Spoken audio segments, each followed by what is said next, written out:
So I'm going to invite you to sit down for this reading. It's a pretty long one. I've chosen a reading from the book of Job today for reasons that will become obvious during the homily. And just to remind you as we begin, the book of Job actually starts out as an ancient Semitic folk tale, which literally is just a little piece of prose, that I'm going to read today. But at some stage, they split it in two pieces, and they used it to think about the entire, what's called Theodicy, the problem of evil. Why do bad things happen to good people? So they insert 39 chapters of beautiful poetry into the original little fairy tale. So I'm going to read the fairy tale for you. And I want you to imagine that this very probably came from a Bedouin community. So imagine an old patriarch in 95 years old with his extended family sitting outside their tent on a summer evening somewhere in Arabia. And he's got his wives there, several wives, and all their kids, and all the husbands and wives of their kids, and all the grandkids. So it might be 60 or 70 people, but it's just one family. And he's trying to tell them about his God and his notion of who God is in a little simple story. And it's simple and it's very simplistic, but we'll expand on that during the homily. So reading from the book of Job, so chapters 1, 2, and 42. So imagine an old patriarch telling you this, and you're listening as a little child. There was a man in the land of Uz whose name was Job, and that man was pure and upright, one who feared God and turned away from evil. 7 sons and 3 daughters were born to him. His possessions included 7,000 sheep, 3,000 camels, 500 yoke of oxen, and 500 female donkeys. In addition, he had a very great household. Thus, he was the greatest of all the people in the East. Now, his sons used to go and hold a feast in the house of each one in turn, and they would send and invite their 3 sisters to eat and drink wine with them. When the days of their feasting were finished, Job would send for them and sanctify them. He would get up very early in the morning and offer burnt offerings according to the number of them all. For Job thought, perhaps my children have sinned and cursed God in their hearts. This was Job's customary practice. Now, the day came when the sons of God came to present themselves before the Lord, and Satan also arrived among them. The Lord said to Satan, "Where have you come from?" And Satan answered the Lord, "From roaming about the earth and from patrolling it." So the Lord said to Satan, "Have you seen my servant Job? There is nobody like him on earth, a pure and upright man, one who fears God and turns away from evil." Then Satan answered the Lord, "Is it for nothing that Job fears God? Have you not made a hedge around him and his household so that he has good on every side? You have blessed the work of his hands, and his livestock have increased in the land. But you extend your hand and strike everything he has, and he will no doubt curse you to your face." So the Lord said to Satan, "All right then, everything he has is in your power. Only do not extend your hand against the man himself." So Satan went out from the presence of the Lord. Now, the day came when Job's sons and daughters were eating and drinking wine in their oldest brother's house. And a messenger came to Job saying, "The oxen were plowing and the donkeys were grazing beside them. Then the Sabaeans swooped down and carried them all away and killed the servants with the sword. And only I alone, escaped to tell you." While he was still speaking, another messenger arrived and said, "The fire of God has fallen from heaven and burned up the sheep and the servants. It has consumed them all, and only I alone, have escaped to tell you." While this one was still speaking, another messenger arrived and said, "The Chaldeans formed 3 bands and made a raid on the camels and carried them all away. And they killed the servants with the sword, and only I alone, escaped to tell you." While this one was still speaking, another messenger arrived and said, "Your sons and daughters were eating and drinking wine in their oldest brother's house." And suddenly a great wind swept across the wilderness and struck the 4 corners of the house, and it fell on the young people. and they all died. And only I alone, escaped to tell you. Then Job got up, tore his robe, shaved his head, and he threw himself on his face on the ground. He said, "Naked I came from my mother's womb, and naked shall I return. The Lord has given, and the Lord has taken away. May the name of the Lord be blessed." In all this, Job did not sin, nor did he charge God with moral impropriety. And then we skip 39 chapters and come to the end of the original ending. The Lord blessed the latter part of Job's life more than the former part. He had 14,000 sheep, 6,000 camels, 1,000 yoke of oxen, and 1,000 she-donkeys. And he also had 7 more sons and 3 daughters. The first daughter he named Jemimah, the second Keziah, and the third Keren-Happuch. Nowhere in all the land were there found women as beautiful as Job's daughter. And their father granted them an inheritance along with their brothers. After this, Job lived 140 years. He saw his children and their children to the 4th generation. And so Job died an old man full of years. Words inspired by God. On the 14th of September in 1964, I joined St. Patrick's Missionary Society to train as a priest, and I spent 8 years in the seminary there. And the society had been formed in 1932 by 3 Irish priests as a kind of a mission to Africa. And the 3 priests were called P.J. Whitney, who was a Monsignor, and his cousin Frank Whitney, and then a big tall guy called Francis Hickey. Now, I didn't know the original guy. He had died before I joined the Kiltaken Fathers, but I knew the other 2 of them. And so one of them, Father Francis Hickey, was a tall, gangling, 6'4" octogenarian with ridiculously false teeth that rattled non-stop and poor eyesight by the time I got to know him. But he was still professor of Old Testament theology in the seminary. And he had poor eyesight, rattling teeth. And at that stage, this was 1964, so Vatican II still hadn't come to a close. So every priest had to say Mass every day, and you couldn't say Mass on your own. You had to have at least one congregant, and that was the whole notion of the acolyte or the altar boy. You had to have an altar boy. So you had a whole bunch of little chapels, and there'd be priests at tiny little altars saying Mass in Latin, bent over, and you had to attend to them. So one day, I'm attending to Father Hickey, and at this stage he's going really, really blind, and Mass was still in Latin. And I don't know if you still remember, at the beginning of the Gospel, the priest would say, Sequentia Sancti Evangelii Secundum, a continuation of the Holy Gospel according to, and then you'd fill in the blank, Matthew, Mark, Luke, or John, whatever. And so he's saying Mass, and he's bending over the text, and he's trying to read it, and I'm looking at it in my missal behind him, and he says, Sequentia Sancti Evangelii, Sequentia Sancti Evangelii Secundum,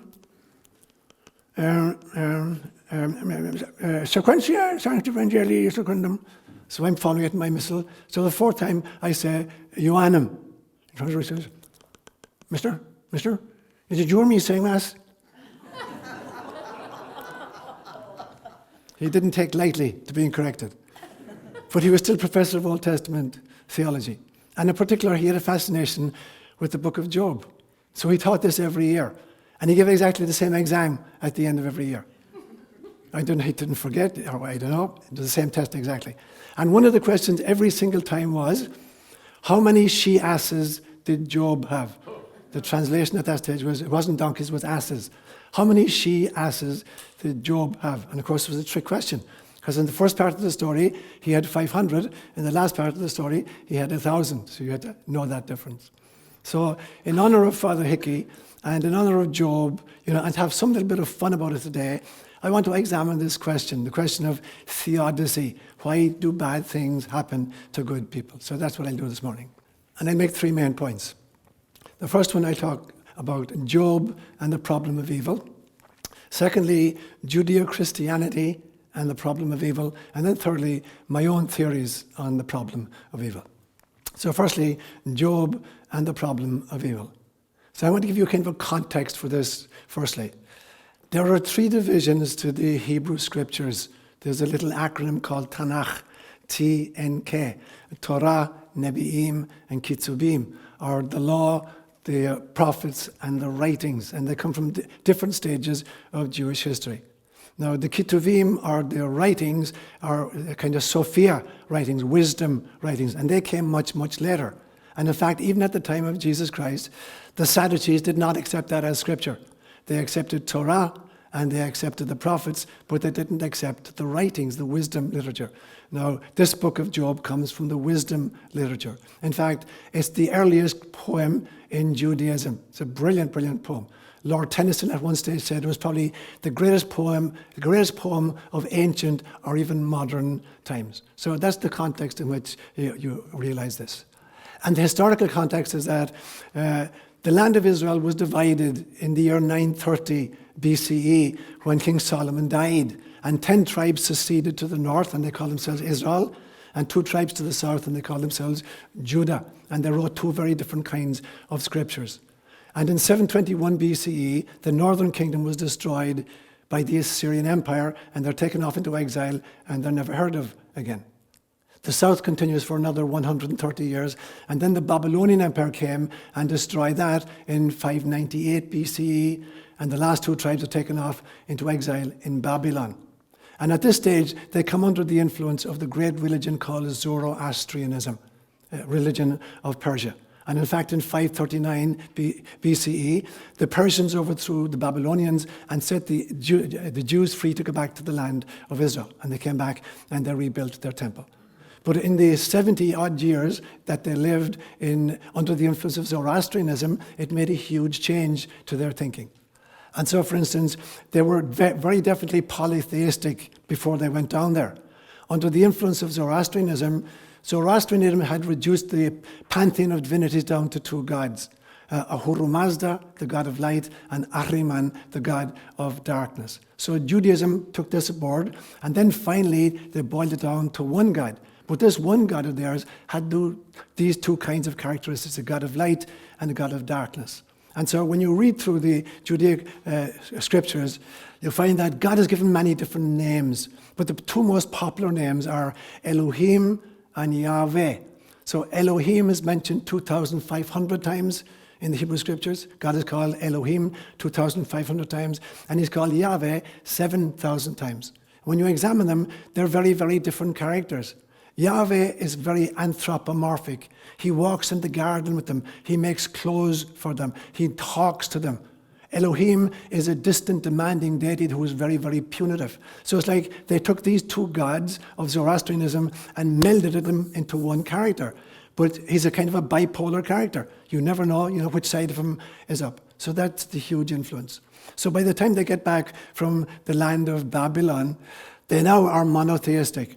But their God is a strange kind of a God. So they totally believe that there's only 1 God, and that this God must be just. He's not nice, he's not kind, he's not compassionate, he's just. The law is the law is the law. And there is no afterlife. Judaism did not believe in an afterlife at this stage. So here's the problem. If God is 1 and God is just, and there's no afterlife, everything has to be rewarded or punished in this lifetime.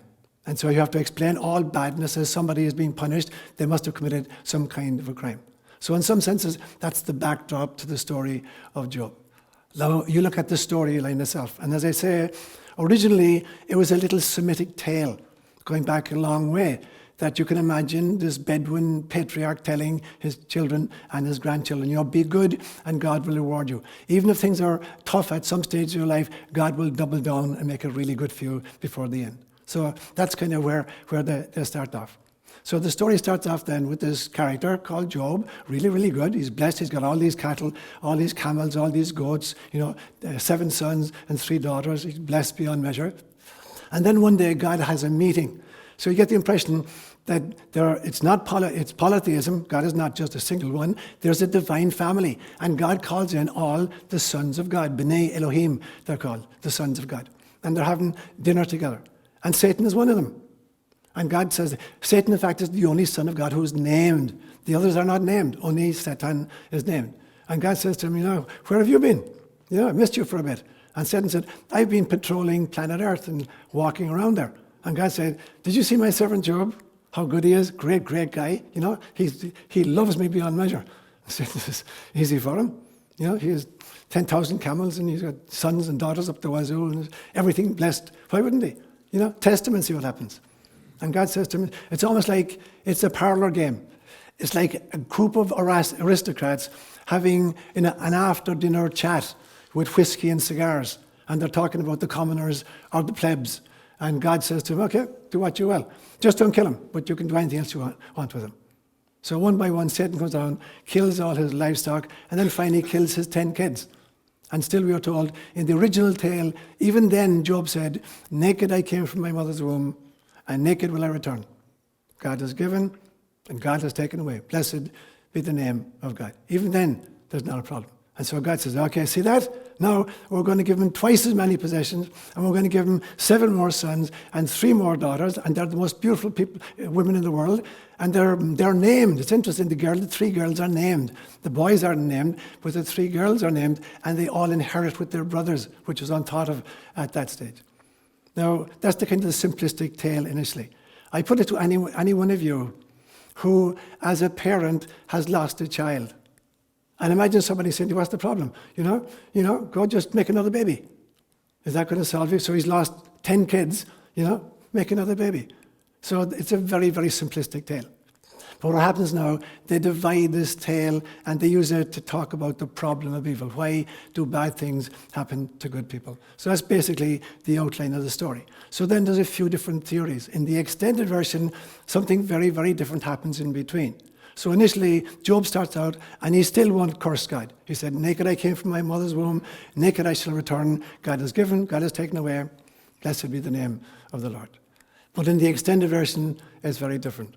At some stage, Job has had enough, and he calls God out. He says, you're totally unjust. I didn't do anything. I have no hidden sin. Why are you punishing me? I'm going to call you to trial. Defend yourself.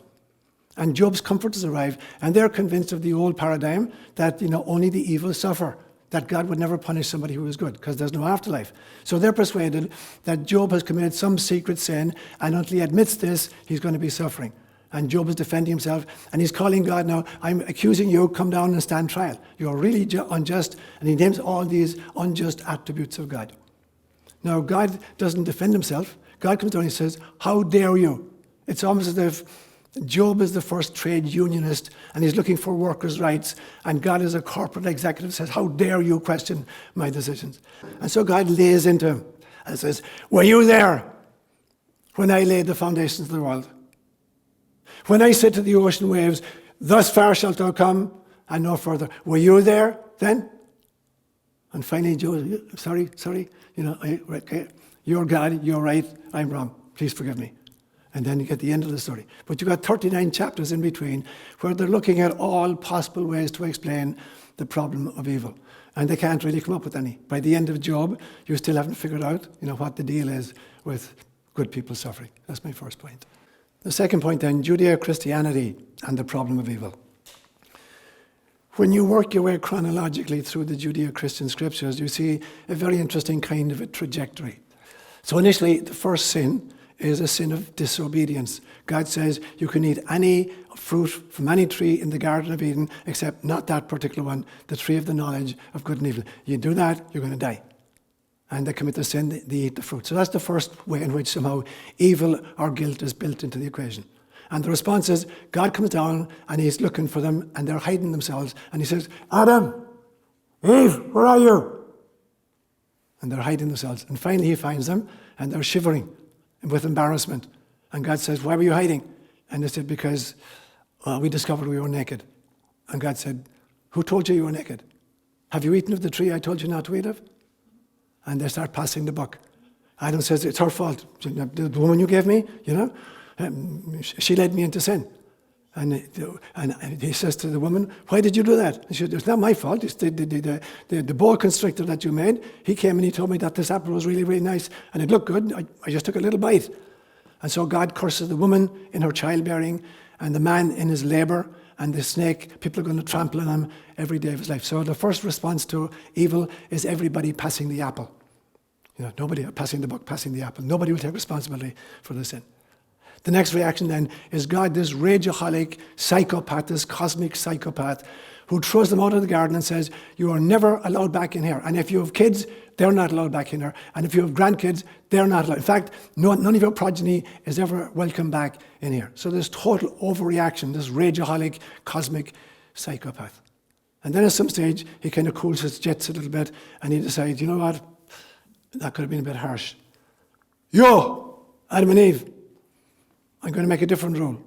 I'm only going to punish the sinner to the third or fourth generation. This really, really merciful God. So you come in and saying, I punish your kids, your grandkids, your great-grandkids, but maybe your great-great-grandkids, I left them off the hook. And then at some stage, he refines it even further. And now he's got a different plan. And this is the plan that one person is going to suffer for everybody else. And so now he has this system where Aaron is the high priest. Aaron is the brother of Moses. He's the high priest.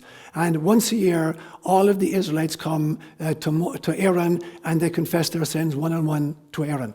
And then Aaron takes a goat from the flock and he confesses the sins of the entire group onto the goat, and he sends the goat off into the desert. And that's the origin of the word scapegoat. So the goat is going off with all the sins of the tribe once a year, and of course he's going to get mauled by a lion within half an hour. And so, tough luck. So now that's one way, that one person, in this instance a scapegoat, is going to take all the guilt of everybody else. Now, you get down to the time of Ezekiel and Jeremiah. And both of these prophets, they lived about the year 600 BCE, 550 BC in the case of Ezekiel. And they quote this Jewish proverb that says, the parents have eaten sour grapes and the children's teeth are set on edge. So it's like, heretofore, the parents committed sin, but it's the kids that feel the discomfort in their mouths. And they say, from now on, it won't be like that. Only the person who sins will be guilty, of the crime. So it seems like this is as good as you get, that only the individual sinner is responsible for their own stuff. But Jesus actually takes it 2 steps further. And the first step is, Jesus makes the Pharisees, the lawmakers, responsible for much of the sin of Israel. He said, if you make crazy laws and you put them on people's shoulders and they can't carry the burden, you lawmakers are responsible for their sin. They can't help it. It's like the Patriot Act here, or the kind of the Citizens United, where every corporation has the right to vote. So if you make crazy laws, then the lawmakers are responsible for the sins of the criminals. In the Catholic Church, we have this system where if you make up a law that you're going to go to hell for all eternity for eating a sausage on a Friday, or you're going to burn for all eternity in the flames because you missed Mass on a Sunday, those are crazy laws. And Jesus is saying, it's the lawmakers that are responsible, not the people who break the laws. So that was the next stage of it. But the final stage was, he dedicated his entire life in love and compassion to responding to the evil in the world, responding to the ways in which people were hurting physiologically, psychologically, emotionally, mentally, sociologically. In every way they were suffering, he dedicated his entire life as a response to that, not in judgment of it, but as a response to it. So you see this huge movement. Now, fast forward then a bit of time, and Christianity is born, and out of the ashes of resurrection, something beautiful emerges, and then it goes to pot within 300 or 400 years. It's taken over by an oligarchy. And now we have a notion that there is life after death.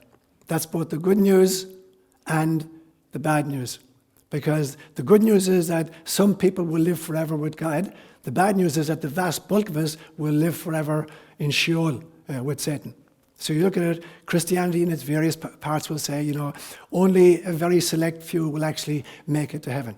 If you're part of the Catholic Church, you learned up to Vatican II, extra ecclesiam nulla est salus. Outside of the Catholic Church, there is no salvation.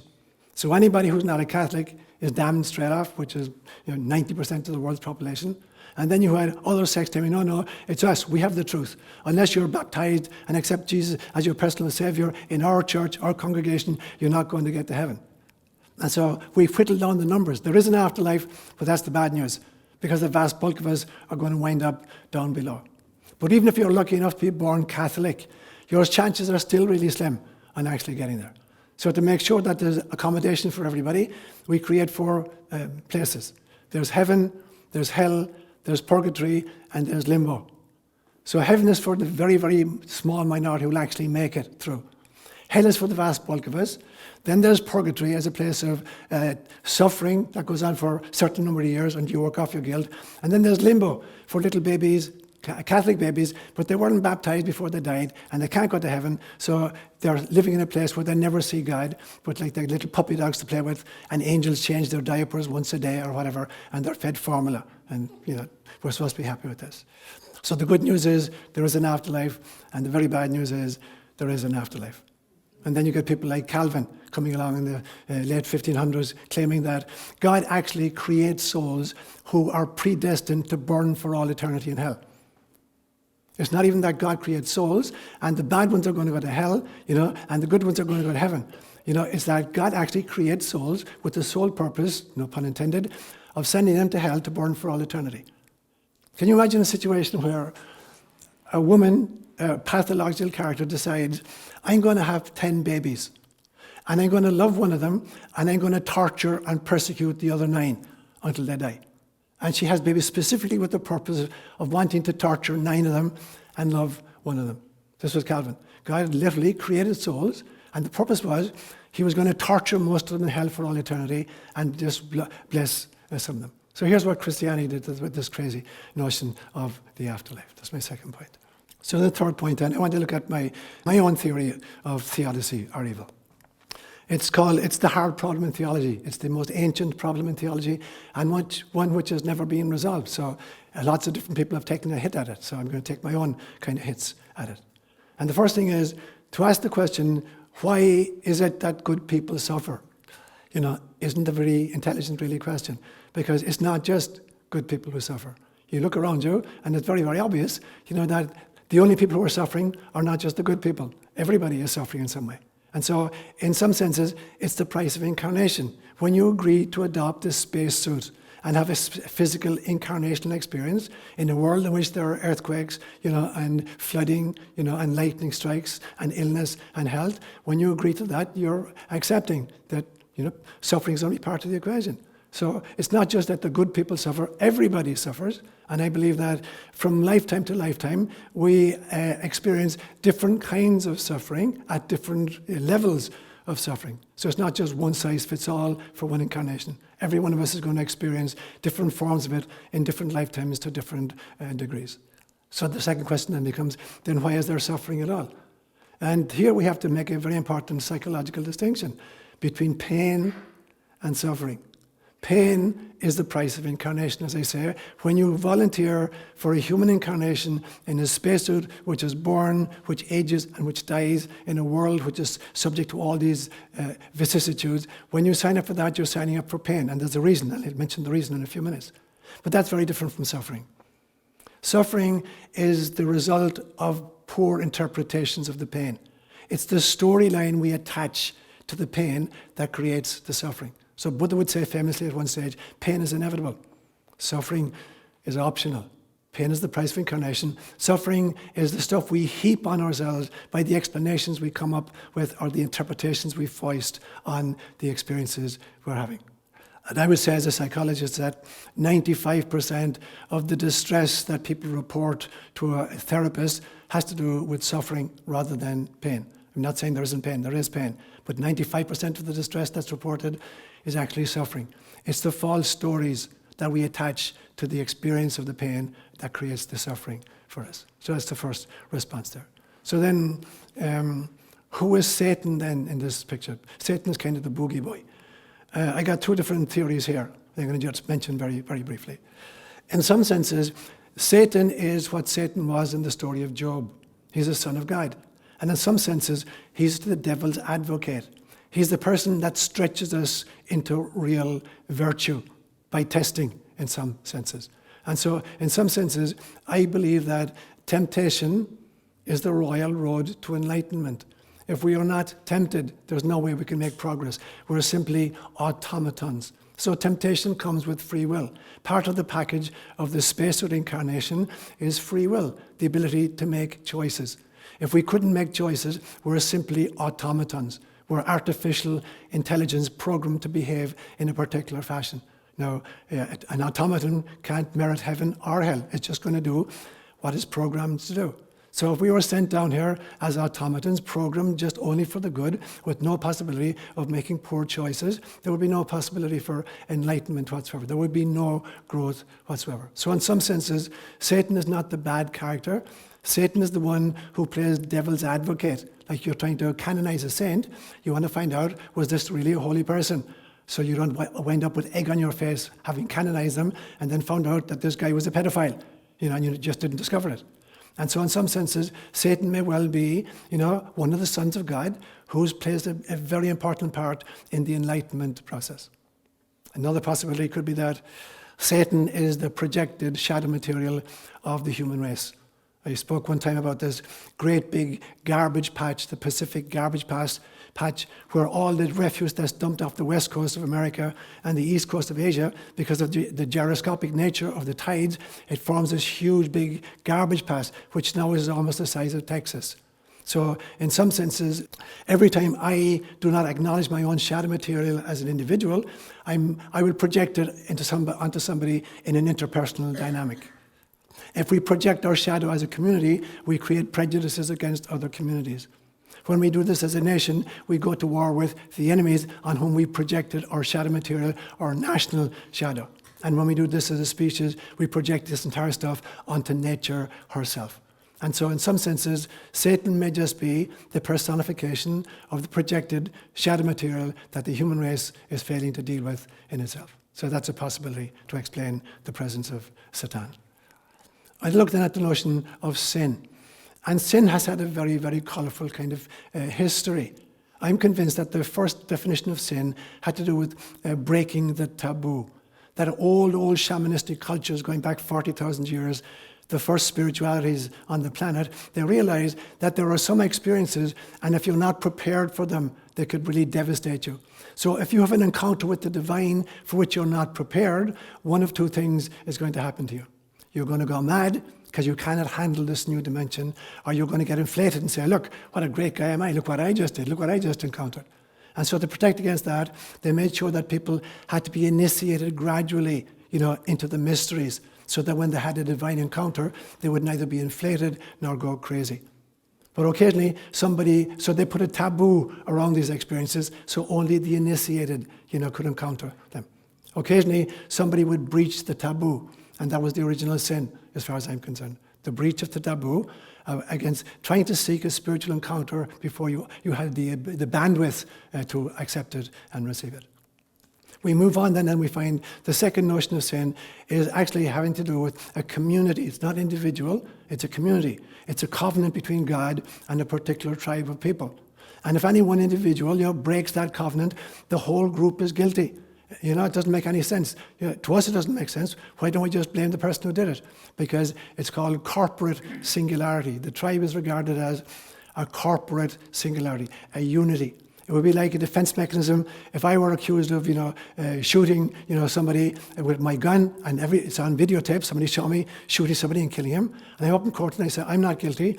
It's only actually my right index finger, the one that pulled the trigger. So you can amputate my right index finger, the rest of me isn't responsible. That would be the mindset.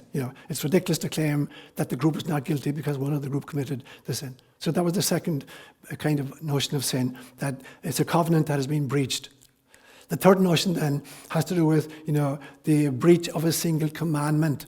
So Judaism created 613 different precepts. So the breach of any of these one was then sin. So sin had to do with the breach of law, of a particular law. Personally, I don't believe that any of these three is what sin really is. These are just epiphenomena. These are second and third order derivatives from what sin really is. Sin, there's only one sin. Sin is the decision to stay asleep. It is the decision that enlightenment is too hard a journey. I'm dead happy where I am. Thank you very, very much. I'm going to stay here. That's the only sin. And everything else flows from that. There's no growth. Everything just stays where it is. So that's really what sin is, as far as I'm concerned. And what then is karma? Karma, again, is totally misunderstood, even by Hinduism.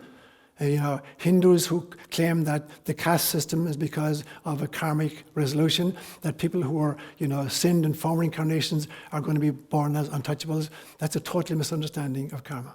The real meaning of karma is that karma is the realization that the hand I'm born with is the hand I planned before I came in, while I was still in the bardo set. It's precisely the parents I wanted, this period of human history I wanted to be catapulted into, the physical body that I was going to inhabit, that this is exactly what I planned. That's my karma, that I got precisely what I planned for my next incarnational experience. It's not a punitive mechanism. It's literally, you wrote to Santa Claus for a doll and pram, and you got a doll and pram. You wrote to Santa Claus for a gun and holster, and you got a gun and holster. And now you get on with it. Destiny then is what happens when you play this hand according to what your mission is. You do it exactly the way you wanted to do it, then you reach your destiny. If you don't do it and you're too lazy, and you're not aligned, then instead of destiny, you have fate. Fate is what happens when you misplay your hand.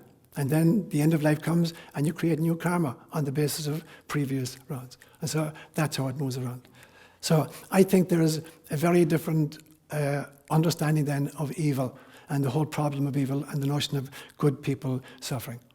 I'm totally convinced that at some greater level, there is nothing, happening for which we have not been prepared before we came. I'm not saying that we created the details of any lifetime, but we signed up for an incarnational spacesuit which is subject to all these vicissitudes and limitations into a world which sociologically and politically and economically is subject to all these kinds of limits whatsoever. We knowingly signed up for that because we're trying to move the human race into a Christ consciousness, and we're trying to move our own soul into that piece. So I finally realized at the end of my reading that Job actually put his finger right on the solution, except it's staring us in the face, but we don't get it. So when Job is getting on God's case about God being unjust, and God says, "Were you there when I laid the foundations of the world? When you were there when I said to the waves, 'Thus far shalt thou come and no further'?" And we see it as God being really, really angry. Say, "How dare you, question me?" That's not what's happening at all. Something very, very. Here's God's voice, and saying, "Don't you remember, when we planned all of this? Don't you remember what you were signing up to do? Don't you remember when we created all of this?" So if God were to ask the question, "Were you there when there's at least one person who could say, "Yes, I was there when." We call it the Logos. At the beginning of John's Gospel, in the beginning was the Word, and the Word was with God, and the Word was God. All things were created through him, and without him was created nothing that was created. So at least one person could start and say, "Yes, I was there when you said, 'Thus far shalt thou go and no further.'" And that would be, we think this is Jesus Christ. But it's not just Jesus Christ. It's every single one of us. There's not a single person sitting in this pew today or watching this video tomorrow who could not answer if they really knew themselves, "Yes, I was there." Because God is not haranguing you. He's not saying, "Were you there when I did X? How dare you insult me?" God is saying very, very gently, "Don't you remember? Weren't you there when we planned what this event was going to look like?" And then you realize that there's only one possible response. And it's the response that Jesus made, the final stage where he dedicated his life in compassion and love to healing every circumstance that he encountered. That is the only response. Because he remembered completely what the original plan was. But for most of us, the original plan is so above what we normally think about that when God asks us the question, "Were you there when I?" Instead of saying, "Oh God, you're right, absolutely. I remember, right? That's exactly what we said." We realized that all these things could happen, and we made a pact that our only response to all of this would be to respond with forgiveness and to respond with love. And the reason things are happening so slowly is that we've forgotten. So it's not that we're understanding this for the first time. It's that we're remembering it for the first time. We're understanding it for the second time. We're remembering it for the first time. So there is nothing that happens in our world, whether on a national level or an international level or even on a cosmic level, to which every single one of us was not privy at some stage. Where we sat down, in the beginning was the Word, and the Word was with God, and the Word was God. All this plan was created through God, and without him was created none of this plan. And the Word became flesh. And you are such a Word.